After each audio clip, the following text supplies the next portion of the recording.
Hey, this is Mark Washington, MTC Media. So, what is going on with inside the NBA? Charles Barkley was on, I believe, Bill Simmons' podcast complaining about they haven't heard anything and they have no clue what the format is going to be, how much they're going to be on, so on and so forth. So, of course, what has the reaction have been? The reaction has been, did ESPN buy acquire the rights to inside the NBA so they could kill it and still force NBA Countdown and Malika Andrews and Richard Jefferson and Kendrick Perkins and a whole bunch of people that people do not want to watch. And this is what is wrong with ESPN. This product inside the NBA is the best NBA Well, let me rephrase this. This product inside the NBA is the most popular product in the NBA. It helps the NBA immensely. It does. So the idea that ESPN wants to ESPN it is just ridiculous. Why can't they leave it alone like they leave McAfee alone? What is ESPN doing? Because now, as ridiculous as it sounds, I've already heard people say that. It's like, oh, well, did they buy the show so they could kill it? So that to protect their ever existing shows that people have complained about incessantly that they don't want to watch, and personalities that they're not interested in.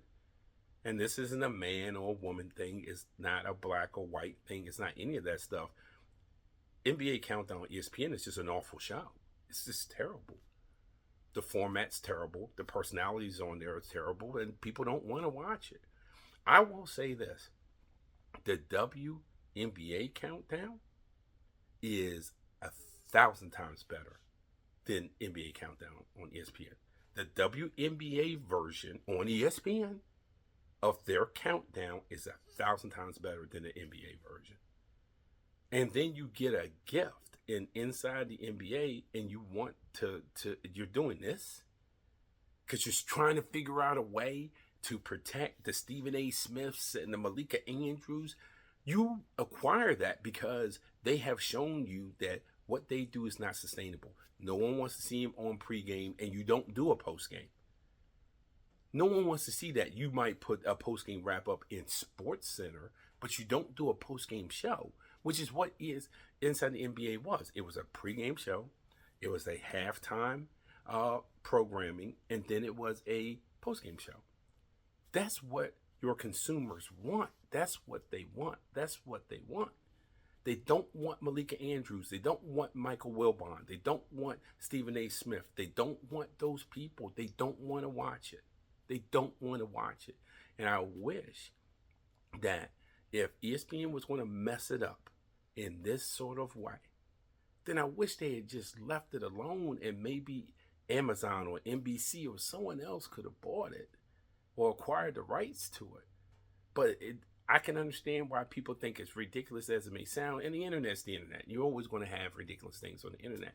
But I can understand why people who are always looking for a conspiracy theory are saying, oh, so it looks like they acquired inside the NBA so they could kill it, because it was killing off a competitor.